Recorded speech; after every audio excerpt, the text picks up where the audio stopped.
Yeah, thank you, Srikumar. I will restrict myself to the Kerala scenario, though I'll just brief you about what Amity is doing. Amity University, Delhi has been a constant driving force for innovation and incubation and so on. In fact, Amity has tied up with IIT Kharagpur for commercializing its patents. They have a tie-up with that. So I think from the university side, in Amity Delhi, I think whatever is possible, they're doing it. Of course, within the constraints of the UGC thing and all that. But when you come to Kerala, especially where we are in, and a lot of restrictions is what which actually prevents us from evolving further. Like, for example, Dr. Ganesh was talking about the freedom he has in structuring courses. Like 1 year, absolutely no course, and the students are free to develop an idea, test it out, and so on and so forth. I don't think any of the private universities, which is under the UGC, has got that freedom. IITs are a different ballgame. So that's the first thing I want to say. Which actually means that we need to give a lot of academic freedom to the universities, which is public or private, state or private, so that these kind of innovative ideas can come and also has a seal of approval by the concerned authorities. And if you come to, again, if I take on what Dr. Brenda was saying, she was categorical, saying that, in our kind of a setup, I mean, when I say our kind of a setup, I mean the Indian setup, things may not work as easily as it used to or as it works in America because of the networking issues and so on and so forth. You can't blame her for that. Of course, she lacks the data, but I would say that Kerala is one of the least business-friendly states in India now.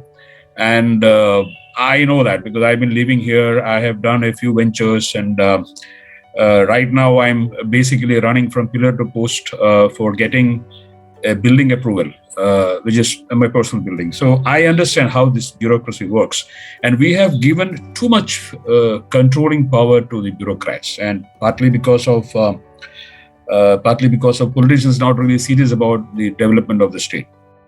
So I feel that entrepreneurs and entrepreneurial thinking can evolve only if we give freedom to the places where they are supposed to nurture. Because how can we say that entrepreneurship means free thinking? I mean, doing what you want and serving society. That's a very important point. I think Dr. Brenda said that in America, whenever they find an idea which is going to serve the society better, I mean, they kind of swarm in on that idea and develop.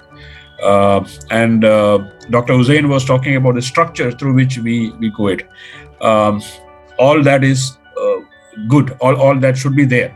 Plus, I think, we need to give academic institutions the breathing space they need. Even autonomous colleges in Kerala are not really autonomous. I remember sitting in a discussion at the CII not many years back, 3 or 4 years back, when Dr. Kunjaraya was the vice chancellor of KTU, and he was telling us that we were in that meeting. I mean, we were in the committee of higher education committee, something like that. So he was telling that he offered autonomy to CET, the College of Engineering Trivandrum, which is one of the best colleges in Kerala under the government, and the faculty said no because they're not interested. Why they are not interested? Because they're only worried about their salaries and pensions. That's it. So that brings us to the next point. If you look at America, a lot of professors invest in their students' projects. They take stake in that. That's perfectly legal. There is nothing unethical about it. Today, if you look at India, even for IIT, I don't think Dr. Ganesh will be able to take a stake in any of the students' venture. I think it would be deemed illegal. I mean, Dr. Ganesh can enlighten me if you allow that. So I'm saying, professors should have the freedom. The universities or the autonomous colleges should have that kind of freedom to develop on projects and sit with students and work on workable ideas. And they should also be one of the sources for generating funds. If you look at Brenda Fellows thing, I mean, that university had $1.05 billion. That's something like 7,500 crores in Indian rupee. Well, that's the kind of fund they're sitting on. And which university in India, I mean, even if you take the best IITs and the IIMs, all IITs, all IIMs put together, they don't have that kind of fund. So this fund is practically, I mean, not Sarkar fund or government fund. These funds are sourced from various points. So, and in order to do that, we must have that freedom.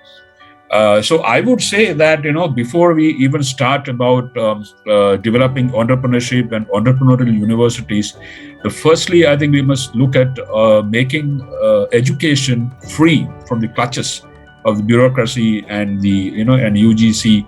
I mean, they can be there, but then they can be the stamping authority. There's no harm in that. But they themselves will have to adapt themselves to the need of the hour and give a lot of freedom, and absolute freedom to the universities and colleges so that they can evolve. And we still, we always blame the British, but we still are under the British mindset of affiliated colleges and universities becoming, degree granting institutions, and we still haven't got over that.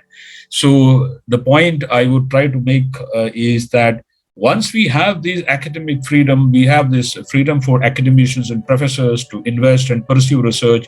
We have the freedom to invite funding from industry and others to pursue research under the college or under the university. And then that research can be, given away to, not only given away, but can be partnered with the students to set up cutting edge or pioneering technologies or whatever. That's when we would achieve the freedom and academic freedom and the entrepreneurial drive which we are talking about. So that's my humble submission. That's where we have to start off.